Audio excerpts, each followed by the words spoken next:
The Supreme Court on Thursday delivered a major decision affecting offshore investment structures, allowing the Income Tax Department's appeals against three Mauritius-based entities linked to New York investment firm Tiger Global.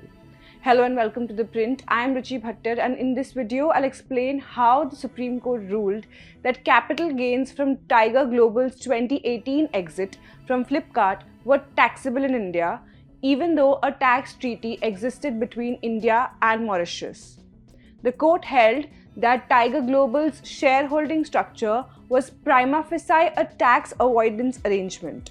Because of this, it could not claim protection under the India-Mauritius Double Tax Avoidance Agreement or the DTAA. In doing so, the Supreme Court set aside a favorable 2024 ruling of the Delhi High Court. Now, what are these double tax avoidance agreements? Double tax avoidance agreements are treaties between countries that decide which country has the right to tax certain income so that the same income is not taxed twice. However, the Supreme Court clarified that treaty protection is not automatic. If the underlying investment structure lacks real commercial substance, the benefits of the treaty cannot be claimed. A division bench of Justices J.B. Pardiwala and R. Mahadevan restored the findings of the Authority for Advanced Rulings or AAR. This means that the court upheld the tax department's power to look through shell entities and tax offshore transactions where the real value comes from Indian assets. In a separate concurring opinion, Justice Pardiwala stressed that tax sovereignty is essential for a country's economic independence and cannot be undermined through the misuse of tax treaties. At the core of the case was the conflict between tax treaties like the DTAA and India's General Anti-Avoidance Rule or GAAR. The GAAR is a domestic law that allows tax authorities to ignore arrangements that are primarily created to obtain tax benefits. The key legal question before the court was whether the GAAR can override the protection offered by a tax treaty when an arrangement is found to be mainly designed to avoid tax. Experts say that the ruling could affect both past and ongoing mergers and acquisitions where treaty benefits were claimed. Also, that private equity firms and foreign portfolio investors may now have to reassess their investment structures. Tax litigation around tax treaty claims may increase, experts believe, and impact the tax insurance market. The key takeaways include the dilution of the weight accorded to tax residency certificates and the court's reliance on general anti-avoidance rule. The tax residency certificates or TRCs are documents issued by a foreign country's tax authority, here Mauritius, to establish tax residence and claim benefits under tax treaties. What's the structure under scrutiny here? The case arose from Tiger Global's exit from Flipkart in 2018 when Walmart acquired a majority stake in the e-commerce company.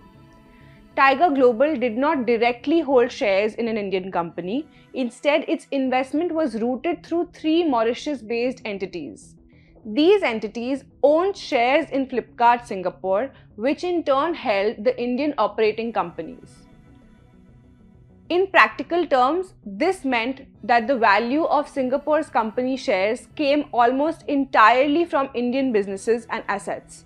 When the Mauritius entities sold their Singapore shares to a Luxembourg-based buyer, they earned a gross consideration of more than $2 billion.